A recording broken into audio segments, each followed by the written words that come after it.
Hello दोस्तों। तो अक्सर जब भी आप मार्केट में जाते हो एक स्कूटी लेने के लिए, बेहतर स्कूटी अपनी फैमिली के लिए फिर कोई ऑफिस पर्पज़ के लिए, तो अक्सर आपके दिमाग में सवाल ज़रूर आ रहा है कि स्कूटी ले तो ले कौन सा। फिर आप सोचते हो कि क्यों ना एक्टिवा या फिर एक्सेस ले लें। नो डाउट वो scooty one of the best scooty है मार्केट पे, लेकिन इस वीडियो के ज़रिए आपको कोशिश करूँगा मैं आपको बताने के लिए कि आप भी आपके साइड से चेक कर सकते हो कि क्या क्या स्कूटी में देखना चाहिए परचेज़ करते वक्त। इस वीडियो पे मैं कोशिश करूँगा आपको सारी चीज़ें बताने के लिए, बस इस वीडियो पे बने रहेगा। तो चलो स्टार्ट करते हैं। पॉइंट नंबर 1, सबसे पहले जब आप स्कूटी ले रहे हो तो आपको ये देखना चाहिए उसके व्हील्स एंड उसके टायर्स। जब भी दो टाइप के आपको व्हील्स मिल जाता है, जैसे कि एक तो हो गया स्टील वाला रिम्स और दूसरा आता है अलॉय व्हील्स। स्टील वाला जो रिम्स आता है वो बहुत अफोर्डेबल रेट में आ जाता है कंपेयरिंग टू अलॉय व्हील्स। मैं आपको दोनों का प्लस है माइनस पॉइंट दोनों इसमें बता देता हूँ मैं। स्टील व्हील्स में बेसिकली क्या होता है, इसमें थोड़ा ज़्यादा वेट होता है लेकिन वो ड्यूरेबल ज़्यादा हो जाता है कंपेयर टू अलॉय व्हील्स। जैसे कि अगर आप ज़्यादा हैवी सामान लेके जाते हो, आप बहुत ज़्यादा ट्रैवल करते हो, हैवी जब आपको सामान लेके जाना होता है तो वो जो स्टील रिम वाला होता है वो ज़्यादा आपको काम आ जाता है उस वक्त, लेकिन एट द सेम टाइम वो ज़्यादा हैवी हो जाता है उस वक्त। और कंपेयर करूँ मैं अलॉय व्हील से, अलॉय व्हील में क्या हो जाता है वो लाइट वेट होता है, ड्यूरेबल भी हो जाता है, लेकिन एट द सेम टाइम जब आप हेवी वेट ट्रैवल कर रहे हो या फिर हेवी वेट आप लेके चल रहे हो स्कूटी पे, तो थोड़े से प्रॉब्लम हो सकता है अलॉय व्हील्स को लेकर।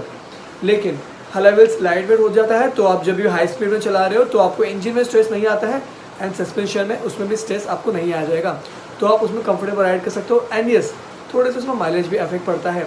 एंड या आपको अलॉय व्हील्स में थोड़े से आपको ना लुक्स ज़्यादा बेहतर मिल जाते हैं अगर आप स्टील वाले रिम से कंपेयर करते हो। तो स्टील वाले रिम्स आपको पुराने एक्टिवास में मिल जाएंगे और बहुत सारे जो पुराने स्कूटीज अवेलेबल थे मार्केट में उस पर आपको स्टील वाले रिम्स मिल जाते हैं। और अभी जो न्यू स्कूटीज आ रहे हैं जैसे कि एक्सेस हो गया और न्यू मॉडल की स्कूटी आ जाते हैं उसमें आपको अलॉय व्हील्स मिल जाता है। तो आप ट्राई करना आपकी रिक्वायरमेंट के हिसाब से कौन सा, अगर आप ज़्यादा हैवी सामान लेके जाते हो एंड आपका सिर्फ वो सामान ही यहाँ वहाँ ट्रांसफ़र करना होता है तो आप प्राइस भी अगर आपको सेव करना है तो आप यहाँ पे स्टील रिम्स में जा सकते हो। अगर आपको लुक ज़्यादा मैटर करता है एंड आप थोड़ा लॉन्ग टूर भी करते हो, ऑफिस में ज़्यादा 25-30 किलोमीटर ट्रैवलिंग होता है तो आप अलॉय व्हील्स में जा सकते हो, जिसमें आपको माइलेज भी थोड़ा ज़्यादा मिल जाता है एंड अलॉय व्हील्स पे चांसेस ज़्यादा होता है डिस्क के लिए। Point number 2, suspension. दोस्तों सस्पेंशन एक स्कूटी में बहुत ज़्यादा इंपॉर्टेंट रोल प्ले करता है। जब भी आप कोई लॉन्ग राइड पर जा रहे हो, फिर शॉर्ट राइड में जा रहे हो, यह सस्पेंशन काम आता है। आपको इंडिया के रोड पता रही कि कितना ज़्यादा अच्छे हैं, तो सस्पेंशन बहुत ज़्यादा मैटर करता है। अगर आप अकेले चला रहे हो या फिर किसी को और को लेके जा रहे हो आप, तो स्कूटीज़ में 2 टाइप के सस्पेंशन आपको मिल जाएंगे। एक होता है नॉर्मल टेलीस्कोपिक फोर्क्स एंड दूसरा होता है स्प्रिंग हाइड्रोलिक सस्पेंशन, जो आपको पुराने एक्टिवास मिलते थे, छोटे छोटे सस्पेंशन होते थे जो कुछ खास काम करते नहीं थे। दूसरा आता है टेलीस्कोपिक फोर्क्स जो आजकल के स्कूटीज़ में आपको मिल जाते हैं। तो अभी मैं हाइड्रोलिक की बात करूँ, जो पहले वाले एक्टिवास में आते थे वो अभी भी स्कूटी में बहुत सारे अवेलेबल है जो कि बेस मॉडल पे अवेलेबल हो जाते हैं। और अभी जो एक्टिवास के न्यू मॉडल आ रहे हैं उसमें भी आपको वो वाले शॉक ऑब्जर्वर्स नहीं मिलते हैं। एक्टिवा 6G तक का ही वो लास्ट था, 6G या फिर 5G तक का वो लास्ट था। दोस्तों इसमें ट्राई करना कि टेलीस्कोपिक सस्पेंशन ही लेना, इस पर कोई ऑप्शन नहीं है, क्योंकि मैं बता रहा हूँ वो सस्पेंशन छोटा होता है एंड जब भी आप ब्रेक मारते हो सस्पेंशन दबने से पहले टायर स्लिप हो जाता है उसका, एंड उसमें बहुत सारे फॉल्ट्स है लेकिन ज़्यादा ड्यूरेबल था भी नहीं वो। एंड टेलीस्कोपिक की बात करूँ, वो सस्पेंशन बहुत ज़्यादा बेस्ट रोल प्ले करता है गाड़ी के कंफर्टेबल में। जब भी आप ब्रेक दबाते हो सामने का स्कूटी में, सस्पेंशन एकदम प्यार से दबता है, जिससे क्या होता है टायर स्लिप होने का चांसेस थोड़े से कम हो जाते हैं। एंड जो उसमें जो छोटे छोटे सस्पेंशन होते हैं जो हाइड्रोलिक मैं बता सकता हूँ मैं, जिसमें उस पर जब भी आप ब्रेक दबाते हो सस्पेंशन थोड़े से दबेगा, टायर स्लिप होने का चांसेस कुछ ज़्यादा उसमें हो जाता है आपका। तो ट्राई करना कंपनी स्कूटी में, भले थोड़े से पैसे 2 से 4,000 एक्स्ट्रा डाल देना, लेकिन ट्राई करना आपकी आप टेलीस्कोपिक सस्पेंशन में ही जाए। Point number 3, engine reliability. Engine एक ज़्यादा बहुत बड़ा रोल प्ले करता है एक स्कूटी में, पर्सन को एक point A two point B पहुँचाना कंफर्टेबल में एंड ईजीएस्ट वे में विद गुड एफिशिएंट माइलेज। अगर मैं इंजन की बात करूँ तो बहुत सारे ब्रांड्स आ जाते हैं मार्केट में जो बेहतर इंजन प्रोवाइड करते हैं, जैसे कि होंडा आ गया, हीरो आ गया, TVS आ गया एंड यामाहा आ गया, और भी ब्रांड्स हैं। मैं आपको फिलहाल इन सबका बता देता हूँ। मैं इंजन रिलायबल किसको कहते हैं मैं आपको बता देता हूँ दोस्तों। जब भी आप स्कूटी चालू करते हो 40 के स्पीड में, 50-60 के स्पीड में जब आप स्कूटी चलाते हो ना, तो इंजन ज़्यादा हाई आरपीएम में घूमता है। वो हाई आरपीएम की वजह से एक वाइब्रेशन प्रोड्यूस होता है इंजन से, तो वाइब्रेशन पूरे ऑल ओवर बॉडी में ट्रांसफ़र होता है। स्कूटी में गियर नहीं होते, वो गियर लेस होता है उसमें, तो उसमें वाइब्रेशन होता है। आप उसी में चेक कर सकते हो कि स्कूटी में वाइब्रेशन आ कितने रहे, इंजन चालू करते वक्त कुछ अबनॉर्मल साउंड्स तो आपको नहीं आ रहे, या फिर बॉडी में अबनॉर्मल आपको वाइब्रेशंस नहीं आ रहे हैं। ये आप चेकआउट कर सकते हो आपकी रिक्वायरमेंट पे। हर किसी का रिक्वायरमेंट्स अलग अलग होता है। मुझे पर्सनली रिलायबल मुझे बहुत पसंद है, जापानीज़ के मुझे बहुत पसंद आता है। मुझे स्कूटी, टू बी ऑनेस्ट, मुझे स्कूटी में ज़्यादा इंटरेस्ट नहीं है। जो जापानीज़ के इंजन है जैसे कि होंडा आ गया, यामाहा, इनके इंजन बहुत रिलायबल होते हैं। लेकिन आजकल के जो इंजन्स आ गया जो कि हमारे इंडियन मैन्युफैक्चर प्रोड्यूस करें, one of the best engine है। तो आपकी रिक्वायरमेंट के हिसाब से आप बेस्ट इंजन चूज़ कर सकते हो as per the brand. Point number 4, needed features which is important. इसके बारे में आपको बता दूं तो मार्केट पे जो भी स्कूटीज़ अवेलेबल है उसके बहुत सारे वेरिएंट्स आ जाएंगे। कुछ स्कूटी के एक ही वेरिएंट आते हैं, कुछ स्कूटीज़ के बहुत ज़्यादा वेरिएंट आते हैं, इवन बाइक्स के लिए भी। लेकिन आपको ना उसमें वो चेक कर लेना चाहिए कि इसमें आपके लायक कौन सा इंपॉर्टेंट फीचर्स अवेलेबल है। जैसे कि कुछ स्कूटी में डिस्क आता है, कुछ स्कूटी में अलॉय आता है ड्रम के साथ, एंड कुछ स्कूटी में ब्लूटूथ कनेक्टिविटी आ जाता है, एंड बहुत सारी चीज़ें आ जाते हैं जिसका बेसिकली यूजेस होता नहीं है। आप आपके रिक्वायरमेंट के हिसाब से देख लेना कि आपको क्या स्पेसिफिकली स्कूटी में रिक्वायरमेंट है आपका। कोई स्कूटी में चार्जर, यूएसबी चार्जर आता है, कोई के वेरिएंट पे नहीं आ जाता है, टॉप वाले वेरिएंट पे आ जाता है। तो आप एक बार देख लीजिए, अगर आप ज़्यादा लॉन्ग राइड्स पे जाते हो, आप मैप लगा के जाते हो स्कूटी में, तो आपके लिए यूएसबी चार्जर बहुत ज़्यादा इंपॉर्टेंट रहेगा, क्योंकि फ़ोन 3-4 घंटे में फ़ोन का बैटरी डेड हो जाता है कुछ। तो आप अगर आप यूएसबी चार्जर उसमें अब ऑप्शन लगवाते हो वेरिएंट पे स्कूटीज़ के, तो आपके लिए और ज़्यादा बेहतर हो जाएगा। तो आप आपका रिक्वायरमेंट पहले देख लेना कि आपके लिए कौन सा वेरिएंट बेहतर होगा स्कूटी के लिए, फिर आप एक बार चेकआउट कर सकते हो। Point number 5, breaking. ब्रेकिंग कितना ज़्यादा इंपॉर्टेंट आपको बेहतर पता होगा गाइस, लेकिन एक परसेप्शन होता है लोगों के माइंड में कि ब्रेकिंग में ड्रम ज़्यादा बेहतर होता है एंड चीप भी होता है, मेंटेनेंस के लिए सस्ता भी होता है।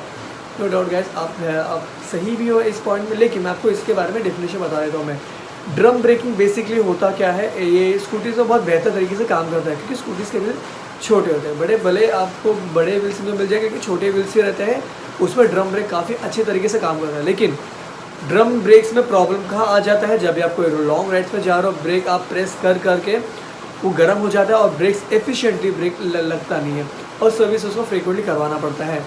और जब भी आप कोई इमरजेंसी सिचुएशन में ब्रेक दबाते हो, ब्रेक भले ही आपको स्लो लगेगा, लेकिन जिस वक्त हार्ड ब्रेक लग जाता है ड्रम ब्रेक में, गाड़ी तुरंत आपका स्लिप हो जाता है।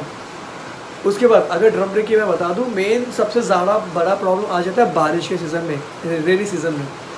क्योंकि जब भी आप बारिश में गाड़ी चला रहे हो, पानी में बाइक चला रहे हो, पानी जो है वो ड्रम के अंदर एंटर हो जाता है, जिससे क्या होता है ना, बेसिकली पानी के वजह से ड्रम इतना ज़्यादा टाइट हो जाता है, जब भी आप थोड़े से भी ब्रेक दबाते हो, इतने से ब्रेक दबाते हो, स्कूटी तुरंत रुक जाता है या फिर तुरंत टायर स्लिप हो जाता है, जिससे सबसे बड़ा खतरा हो सकता है आपको।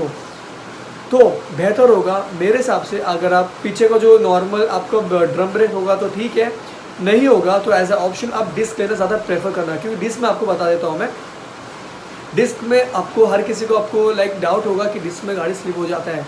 यस, डिपेंड है कि आप ब्रेकिंग किस तरीके से कर रहे हो। गाड़ी के पीछे हर वक्त ड्रम होता है, क्योंकि ड्रम ब्रेक फ्रिक्वेंटली यूज़ होना चाहिए, एंड आप जब भी ब्रेकिंग कर रहे हो ट्राई करना पीछे का ब्रेक ज़्यादा दबाएं, जो कि लेफ्ट साइड में मोस्टली ब्रेक का लीवर होता है।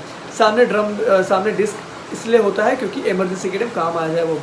जब भी आप ब्रेकिंग कर रहे हो तो ट्राई करना कि एक ही हाथ से ब्रेक लीवर पुश हो, ताकि ज़्यादा फोर्स ना लगे, और ज़्यादा फोर्स की वजह से आपका जो व्हील है स्कूटी का ज़्यादा स्लिप ना हो। और ट्राई करना आप डिस्क लेने के लिए, जिससे ब्रेकिंग ज़्यादा एफिशिएंट हो जाएगा, एंड आप जितने भी बारिश में चलाओगे डिस्क में ज़्यादा प्रॉब्लम नहीं आता है। बस ये क्या ख्याल रख लेना आप कि अगर उसमें बारिश में चलाते हुए कोई भी पत्थर, छोटे छोटे पार्टिकल्स एंटर हो जाते हैं, थोड़े से चुई चुई करके आपको साउंड आ जाएगा, तो ज़्यादा बड़ा प्रॉब्लम नहीं है। आप सर्विस सेंटर में चले जाओगे, आपको दिखा दोगे, वो ठीक हो जाता है। तो दोस्तों, आप आपके रिक्वायरमेंट के हिसाब से ट्राई कर लेना कि आपके लिए कौन सा बेटर है। मैं पर्सनली आपको सजेस्ट करूँगा कि आप ड्रम ब्रेक को छोड़कर आप डिस्क में चले जाओ। अगर आपको सेकंड लास्ट टॉपिक के बारे में बता दूँ तो ये आता है साइलेंट स्टार्ट। जिसको पता नहीं साइलेंट स्टार्ट क्या होता है, मैं आपको बेसिकली इन शॉर्ट बता देता हूँ मैं इसको। साइलेंट स्टार्ट बेसिकली वो होता है स्टार्टर, जो अभी आप इंजन चालू करते हो बाइक का, सेल्फ मारते हो अगर बटन से, तो एक स्टार्टर मोटर होता है, छोटे से इतने साइज़ का ही होता है वो, तो वह हेल्प करता है इंजन को चालू करने के लिए। जैसे आप किक से मारते हो, वो किक से काम नहीं करता, जैसे आप सेल्फ मारोगे बैटरी से वो मोटर घूमता है और इंजन को घुमाता है, स्टार्ट करता है। जब वो मोटर चालू होता है तो गाड़ी में वाइब्रेशंस होते हैं, इवन बाइक्स में होते हैं, लेकिन स्कूटी में वाइब्रेशन ज़्यादा होते हैं। तो जिसकी वजह से कुछ कुछ लोगों को इरिटेट होता रहेगा, कुछ कुछ को नहीं होता रहे, कुछ कुछ ज़्यादा मैटर नहीं करता।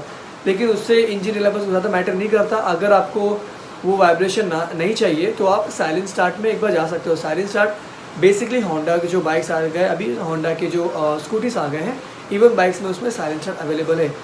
साइलेंट स्टार्ट में क्या होता है, बेसिकली जब भी आप सेल्फ मारते हो तो सेल्फ का साउंड आपको थोड़े से भी नहीं आता है, तुरंत जैसा आप सेल्फ मारोगे गाड़ी स्टार्ट हो जाता है तुरंत। ये आपको एक न्यू फीचर लग सकता है अगर आपको ज़्यादा प्रॉब्लम नहीं है स्टार्टर मोटर से। अगर आपको वाइब्रेशन ओके है तो आप नॉर्मल स्टार्टर ले सकते हो, क्योंकि आजकल के सारे बाइक्स में वो आ रहा है, कुछ कुछ बाइक में साइलेंट स्टार्टर आ जाता है। तो और ये आपके ऊपर डिसीजन है कि आप ले कौन सा। अभी आपको मैं लास्ट पॉइंट के बारे में आपको बता दूं, जो आता है लुक्स। स्कूटी का लुक्स ऑप्शनल है, ये आप चेकआउट कर सकते हो। क्योंकि अब मैं लुक्स के बारे में आपको इसलिए बता रहा हूँ क्योंकि एक स्कूटी का लुक किसी का कैरेक्टर भी एक जज कर सकता है, मतलब एज एन ऑप्शनल। अब आप एक एक्सेस को देख सकते हो, तो एक्सेस एक क्लासिक स्कूटी है, उसी जगह डियो का जो बैकग्राउंड देख सकते हो, डियो का थोड़े से आप हार्ड राइडिंग करते हो वैसा देख सकते हो आप। लास्ट पॉइंट के मैं आपके बारे में बता दूं तो जो आता है इंजन स्कूटी में 110 सीसी का इंजन आता है एंड 125 सीसी का इंजन में आता है एंड 150 सीसी का इंजन आता है। इसमें 150 सीसी को थोड़ा साइड में रख देंगे, हम 110 एंड 125 सीसी की बात करेंगे, क्योंकि इस पे कुछ डिफरेंसेस जो मैं आपको बता दूंगा अभी 110 सीसी में क्या होता है, बेसिकली हर स्कूटी में 7 से लेके 8 bhp के करीब पावर होता है और उतना ही टॉर्क भी होता है।